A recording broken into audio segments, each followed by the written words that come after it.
Hello guys, welcome back to a new video. അപ്പോൾ നമ്മൾ ഇന്ന് ധ്യാൻ ശ്രീനിവാസൻ്റെ ഡിറ്റക്റ്റീവ് ഉജ്ജ്വലൻ എന്ന് പറഞ്ഞ സിനിമ കാണാനാണ് വന്നിരിക്കുന്നത്. ഈ സിനിമ കാണാണ്ട് എനിക്ക് ഇഷ്ടപ്പെടാൻ തോന്നിയത് എനിക്ക് മറ്റേ അല്ല മീൻസ് ടീംസ് ഉണ്ട്, അതുകൊണ്ടാണ് മെയിൻലി ഈ സിനിമ കാണണമെന്ന് എനിക്ക് തോന്നിയത്. അതുകൊണ്ട് ഒട്ടും എക്സ്പെക്റ്റ് ചെയ്യുന്നില്ല ഈ സിനിമയെ പറ്റി കൂടുതൽ. അതുകൊണ്ട് ഞാൻ സിനിമ കണ്ടിട്ട് എൻ്റെ ഒരു അഭിപ്രായം പറയാം. ഞാൻ ആസ് യൂഷ്വൽ ഞാൻ ഏരിയസ് ഫ്ലെക്സിലെ ടിക്കറ്റ് ബുക്ക് ചെയ്തിട്ടില്ല, വന്ന ടിക്കറ്റ് എടുക്കുകയാണ് ചെയ്യുന്നത്. കാരണം അത്യാവശ്യം ടിക്കറ്റ് ഉണ്ടായിരുന്നു. അപ്പോൾ OD1 ഷോ ഇട്ടിരിക്കുന്നത്. അപ്പോൾ ഒരു മെജോറിറ്റി സീറ്റ്സും അവിടെ ഉണ്ട്. അപ്പോൾ ഞാൻ അവിടെ വന്നെടുത്ത ഒരു ബുക്ക് മൈ ഷോയെക്കാളും ഒരു 50 രൂപ ലാഭിക്കാൻ പറ്റും നമുക്ക് വന്നെടുത്താൽ. അപ്പോൾ ഞാൻ വന്നാണ് ടിക്കറ്റ് എടുക്കുന്നത്. അപ്പോൾ ഇനി നമുക്ക് ടിക്കറ്റ് അകത്തിട്ട് ബാക്കി വിശേഷങ്ങളൊക്കെ പറയാം. പിന്നെ ധ്യാൻ ശ്രീനിവാസൻ്റെ ഓരോ ആഴ്ച ഓരോ സിനിമകളിൽ ഇറങ്ങുന്നത്. കഴിഞ്ഞ ആഴ്ച ദിലീപിൻ്റെ കൂടെ പ്രിൻസ് ആൻഡ് ദ ഫാമിലി ഇറങ്ങി. അതുപോലെ തന്നെ ഇനി അടുത്ത ആഴ്ച എനിക്ക് വേറെ സിനിമ ഇറങ്ങുമായിരിക്കും. അതുകൊണ്ട് ധ്യാൻ ശ്രീനിവാസൻ്റെ വീക്ക്ലി സ്റ്റാർ എന്നും കൂടെയാണല്ലോ ഇപ്പോൾ എല്ലാവരും വിളിക്കുന്നത്. എന്നാലും ഞാൻ എന്താ പറയുക, ഈ സിനിമ കുറച്ചെങ്കിലും എക്സ്പെക്റ്റേഷൻ ഉണ്ടെന്ന് പറയാം, എന്നാൽ ഇല്ലെന്നും പറയാം. അതുകൊണ്ട് ഞാൻ ഈ സിനിമ കണ്ടിട്ട് എങ്ങനെയാണെന്നുള്ള കാര്യം ഞാൻ ഡീറ്റെയിൽ ആയിട്ട് പറയാം. ഞാൻ റിവ്യൂസ് ഒന്നും നേരെ നോക്കിയിട്ടില്ല, അതുകൊണ്ട് ഡയറക്റ്റായിട്ട് വന്ന് കാണുക സിനിമ. അതുകൊണ്ട് ഞാൻ റിവ്യൂസ് ഒന്നും ഞാൻ നോക്കിയിട്ടില്ല. ഇതാണ് ടിക്കറ്റ് വരുന്നത്. OD1 ഗോൾഡ് സെക്ഷനാണ് ബുക്ക് ചെയ്തിരിക്കുന്നത്. അപ്പോൾ എന്താ പറയുക, 2:30 ഷോയാണ് ബുക്ക് ചെയ്തിരിക്കുന്നത് ഉച്ചയ്ക്ക്. അപ്പോൾ OD1 അത്യാവശ്യം ഷോയിൽ അങ്ങനെ ഫീൽഡ് എന്ന് പറയാൻ പറ്റൂല, എന്നാലും അത്യാവശ്യം ആളുണ്ട്. എന്നാൽ ഫുൾ ഫീൽഡ് അല്ല OD1 സാധാരണ പോലെ. ഉച്ചക്കത്തെ ഷോ ഉണ്ടായിരിക്കും, എന്നാൽ നൈറ്റ് ഷോ നല്ല ബുക്കിംഗ് ഉണ്ട്. പക്ഷെ ഉച്ചക്കത്തെ ഷോ ആകെപ്പാടെ 20-25 പേരേ ഉള്ളൂ ടോട്ടലി പറഞ്ഞ. അപ്പോൾ നമുക്കിനി ടിക്കറ്റിൻ്റെ അകത്ത് കയറിയിട്ട് ബാക്കി വിശേഷങ്ങളൊക്കെ പറയാം.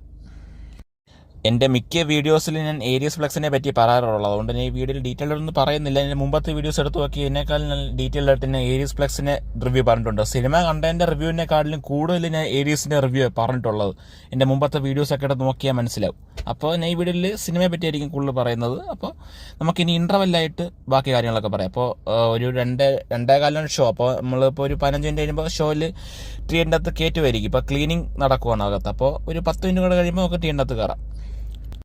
അങ്ങനെ ഗൈസ് OD1 കയറിയിരിക്കുകയാണ് ഗൈസ്. അപ്പോൾ ഞാൻ കുറേ നാളിന് ശേഷമാണ് ഗോൾഡ് സെക്ഷനിൽ ടിക്കറ്റ് ബുക്ക് ചെയ്തിരിക്കുന്നത്. കാരണം ഞാൻ ഇതിന് മുമ്പത്തുള്ള വീഡിയോസിലൊക്കെ OD1 ടിക്കറ്റ് ബുക്ക് ചെയ്തെങ്കിൽ പോലും ഞാൻ OD1 എക്സിക്യൂട്ടീവ് സെക്ഷൻസാണ് ബുക്ക് ചെയ്തിട്ടുള്ളത്. അപ്പോൾ കുറേ നാളിന് ശേഷമാണ് ഗോൾഡ് ബുക്ക് ചെയ്തിരിക്കുന്നത്. ഞാൻ അവസാനമായിട്ട് ഗോൾഡ് സെക്ഷനിലിരുന്ന കണ്ട സിനിമ എന്ന് പറഞ്ഞാൽ വേട്ടയൻ, രജനീകാന്തിൻ്റെ വേട്ടയനാണ് ഞാൻ അവസാനമായിട്ട് ഗോൾഡ് സെക്ഷനിൽ കണ്ട സിനിമ. അപ്പോൾ ഇന്ന് ഞാൻ ടിക്കറ്റ് ഉണ്ടുകൊണ്ട് മാക്സിമം ബാക്ക് നോക്കിയാണ് ടിക്കറ്റ് ബുക്ക് ചെയ്ത്. അത്യാവശ്യം നല്ല ഫുൾ സീറ്റ് ഉണ്ടെന്ന് വേണമെങ്കിൽ പറയാം. ഉച്ചക്കത്തെ ഷോ ആയതുകൊണ്ടാണോന്ന് അറിഞ്ഞുകൂടാ, എന്തായാലും നല്ല അത്യാവശ്യം സീറ്റ് ഉണ്ട്. അപ്പോൾ ഞാൻ മാക്സിമം സീറ്റ് ബാക്ക് നോക്കിയാണ് ബുക്ക് ചെയ്തിരിക്കുന്നത്. കാരണം ഏരിയസിൽ OD1 എന്ന് പറഞ്ഞാൽ മാക്സിമം ബാക്ക് സീറ്റ് നോക്കി ബുക്ക് ചെയ്ത് അതിൻ്റെ ഫീൽ വേറെ ആയിരിക്കും. അപ്പോൾ നമുക്കിനി ഇൻ്റർവെല്ലായിട്ട് ബാക്കി കാര്യങ്ങളൊക്കെ പറയാം. സിനിമ ഒട്ടും എക്സ്പെക്റ്റ് ചെയ്യുന്നില്ല, എന്നാലും ഞാൻ ഇൻ്റർവെല്ലായിട്ട് എങ്ങനെയാണ് റിവ്യൂ എന്നുള്ള കാര്യങ്ങൾ ഞാൻ പറയാം.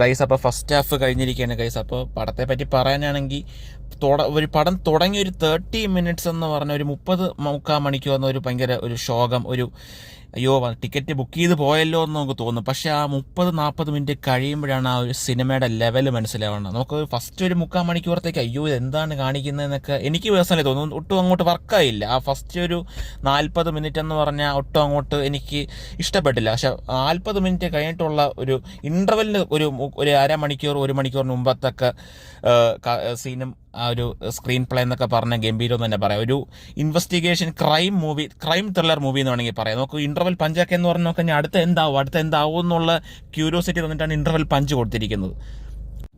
അപ്പോൾ മെയിൻലി കഥയിൽ കാലഘട്ടമൊന്നും കാണിക്കുന്നില്ല. ജസ്റ്റ് നമുക്ക് മിന്നൽ മുരളി കുഞ്ഞിരാമേണ സിനിമ പോലെ കാലഘട്ടമൊന്നും കാണിക്കില്ല, ജസ്റ്റ് അങ്ങ് കാണിച്ചു പോകുന്നതേ ഉള്ളൂ. അതുകൊണ്ട് അങ്ങനെ ലോജിക്ക് നോക്കിയിട്ടും കാര്യമില്ല. നമുക്ക് ഈ സിനിമയിൽ അങ്ങനെ കാലഘട്ടം അങ്ങനെ ഒരു ഇയറും ഒന്നും കാണിക്കുന്നില്ല. ജസ്റ്റ് ഒരു കഥ നടക്കുന്നു എന്നുള്ള രീതി, പണ്ടത്തെ കാലത്തെ കഥയെന്ന് കാണുമ്പോഴേ മനസ്സിലാവും. എന്നാലും ഏത് ഇയറാ ഒന്നും കാണിക്കുന്നില്ല. അപ്പോൾ ഫസ്റ്റ് ഹാഫ് കണ്ടതിന് എനിക്ക് പേഴ്സണലി ഇഷ്ടപ്പെട്ടു. ഞാൻ ഫസ്റ്റ് ഹാഫ് ഒരു അരമണിക്കൂർ കണ്ടപ്പോഴും വിചാരിച്ചു അയ്യോ വന്ന് ബുക്ക് ചെയ്ത് പോയല്ലോ എന്ന് ഞാൻ വിചാരിച്ചു. പക്ഷേ അരമണിക്കൂർ കഴിഞ്ഞിട്ടുള്ള കുറേ ഇൻ്റർവെൽ വരെ എന്നൊക്കെ പറഞ്ഞാൽ നമുക്ക് ത്രില്ലടിച്ചിരുന്ന് കാണാൻ പറ്റും. നല്ല ഇൻട്രസ്റ്റിങ്ങുമാണ്, നല്ലൊരു സ്റ്റോറിയും കൂടെയാണ്. എനിക്ക് ഇൻ്റർവെൽ കണ്ടപ്പോൾ എനിക്ക് നല്ല രീതിയിൽ ഇഷ്ടപ്പെട്ടു സിനിമ. അതുപോലെ തന്നെ എല്ലാവരുടെ ആക്ടിങ് നല്ലൊരു ഗംഭീരമായിരുന്നു. ആരും അങ്ങനെ ഒരു വെറുപ്പിച്ചിട്ടില്ല. നമുക്ക് അല്ല മീൻസ് ടീമൊക്കെ കുറച്ച് റോളെ ഉണ്ടെങ്കിൽ പോലും അവരുടെ കോമഡി ഒന്നും ഇല്ല ഇതിനകത്ത്. അവരൊരു എല്ലാത്തിനും ഇൻവെസ്റ്റിഗേഷൻ വരുന്ന ആൾക്കാരൊക്കെ ആയിട്ടാണ് വരുന്നത്. അതുകൊണ്ട് ഒരു കോമഡി അങ്ങനെ ടൈപ്പായിട്ടൊന്നും അല്ല അവർ വന്നിരിക്കുന്നത്. പക്ഷേ ഓവറോൾ പറയാനാണെങ്കിൽ കൊള്ളായിരുന്നു. എല്ലാവരും ഇൻ്റർവ്യൂവിൽ വരെയുള്ളവരുടെ ആക്ടിങ് ആയാലും എല്ലാവരും ഒന്നും വെറുപ്പിച്ചില്ല, ആരും കൊള്ളായിരുന്നു.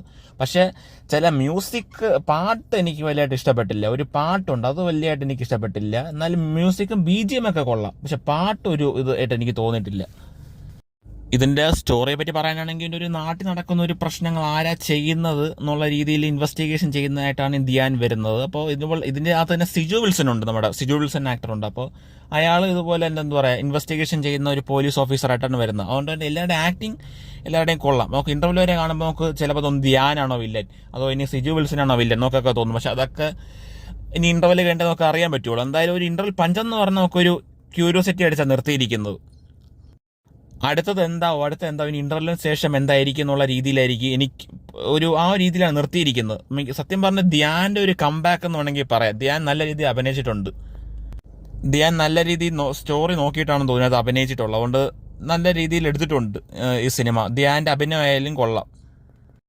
നമുക്കിനി പടം സെക്കൻഡ് ഹാഫ് കൂടെ കണ്ടിട്ട് ബാക്കി കാര്യങ്ങളൊക്കെ പറയാം. അങ്ങനെ പടം ഫുൾ കഴിഞ്ഞിരിക്കുകയാണ് ഗൈസ്. മൊത്തത്തിൽ പറയാനാണെങ്കിൽ പടം കൊള്ളാം. ഒരു ഓവറോൾ പറയാനാണെങ്കിൽ ഗുഡ് മൂവി എന്ന് തന്നെ പറയാം. ധ്യാൻ ശ്രീനിവാസൻ്റെ ഒരു കംബാക്ക് മൂവി എന്ന് വേണമെങ്കിലും പറയാം. നമുക്ക് ഒരു 10ൽ എത്ര റേറ്റിംഗ് കൊടുക്കുമെന്ന് പറഞ്ഞാൽ 10ൽ 8.5 കൊടുക്കുക. അത്രയും നല്ലൊരു സ്റ്റോറിയും സ്ക്രീൻ പ്ലേ ആയിട്ടാണ് ഇതിനകത്ത് ഈ സിനിമയിൽ കൊടുത്തിരിക്കുന്നത്. അപ്പം എല്ലാവരുടെ ആക്ടിങ് ആയാലും കൊള്ളാം. ഞാൻ ഫസ്റ്റ് ഹാഫിൽ പറഞ്ഞ പോലെ എല്ലാവരുടെ ആക്ടിങ്ങും സെക്കൻഡ് ഹാഫിലും കൊള്ളാം.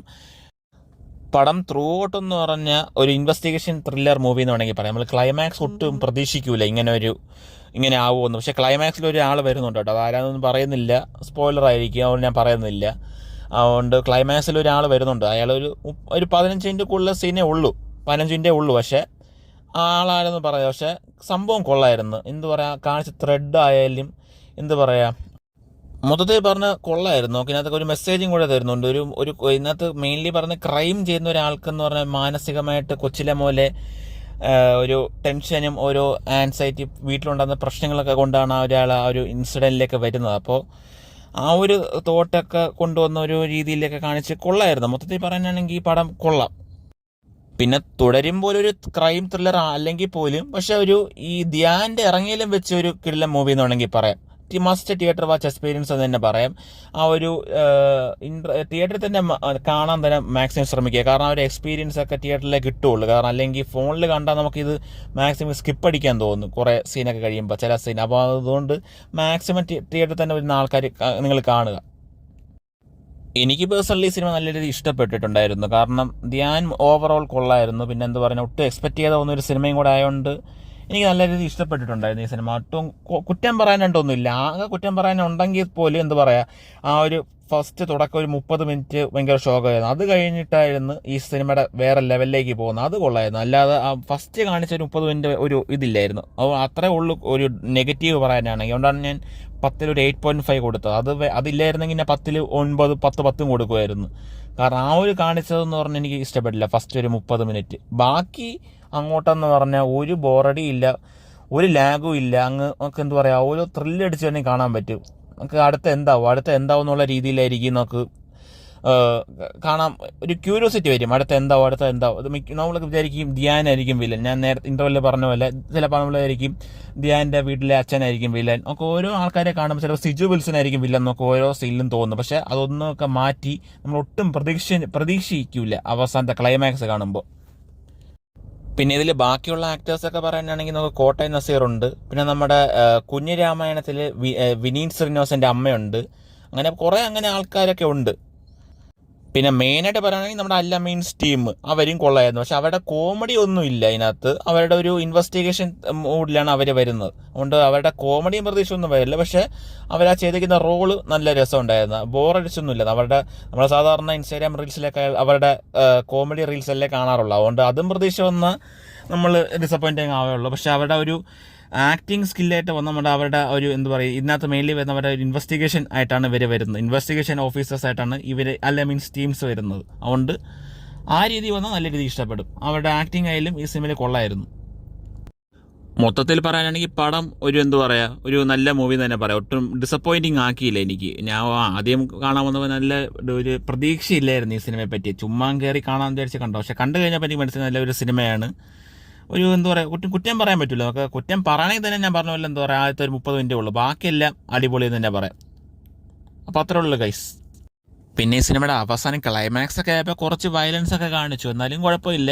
സംഭവം കാണിച്ചൊക്കെ രീതി കൊള്ളായിരുന്നു. അപ്പോൾ നമുക്കിനി വരുന്ന വീഡിയോസിലൊക്കെ തന്നെ ഇറങ്ങുന്ന മൂവീസിൻ്റെ റിവ്യൂസൊക്കെ നേടാം. അപ്പോൾ ഇത്രേ ഉള്ളൂ ഗൈസ്.